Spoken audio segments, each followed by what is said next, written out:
Doctor இருக்கார், ஒரு குமாஸ் அந்த இதில் கம்பவுண்டர் ஒருத்தர் இருக்கார், இல்லைனா கிளினிக்கில் நர்ஸ் வேலை பார்க்குறது இருக்குது.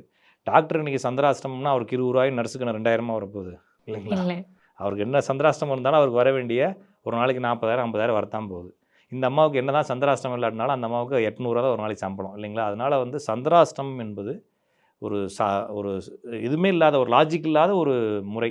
ஒரு மனிதனை வந்து எப்படியெல்லாம் அமைதிப்படுத்துறது, ஒரு ஒரு ரிஸ்கடுன்னு சொல்லணும். லைஃப்பில் பிரச்சனை இல்லாத லைஃப் ஏதாச்சும் இருக்கா? இல்லை. ரிஸ்க் எடுன்னு சொல்கிறவன் தானே கரெக்டான மோட்டிவேட்டராக இருக்க முடியும். ரிஸ்க் எடுக்காத, வீட்டை விட்டு வெளியே போகாத, பாத்ரூம் போகாத, ட்ரெஸ் மாட்டாத, வீட்டிலே படுத்துக்கிட, இன்றைக்கி வாய் விட்டால் மாட்டிக்குவேன்னு சொல்கிறது எப்படி சரியாக இருக்காது. அப்போ உங்களுக்கு இந்த மாதிரி பிரச்சனை வர்றதுக்கு உங்கள் ஜாதத்தில் இருந்தாலும் தான் வருமே தவிர, நீங்கள் தப்பாக்கு பாடம் எதையுமே செய்ய முடியாது. ஒரு 10 லட்ச ரூபா கீழே எடுக்கு வாசலில். இன்றைக்கி இப்போ சந்திராஷ்டமம் என்ன செய்வீங்க? எடுத்து மெதுவாக உள்ளே கொண்டு போய் வச்சுருவீங்க இல்லைங்களா? அது மாதிரி வாழ்க்கையினுடைய ஒவ்வொரு செகண்டும் நம்மளுக்கு புதையல் தான்.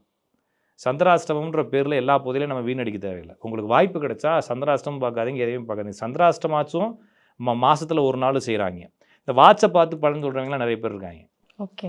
8ல் முள் இருந்தால் வேலை செய்ய மாட்டான், 6ல் முள் இருந்தால் வேலை செய்ய மாட்டான், 12ல் முள், சின்ன முள் இருந்தாலும் சரி, பெரிய முள் இருந்தாலும் சரி, நொடி முள் 6, 8, 12ல் இவங்க பார்த்துட்டாங்கன்னா அந்த வேலையை செய்ய மாட்டானுங்க. அமைதியாக உட்காந்துருப்பாங்க அந்த முள் மாறுற வரைக்கும். இது மாதிரி ரொம்ப அராத்து கேஸுகளாக இருக்குது.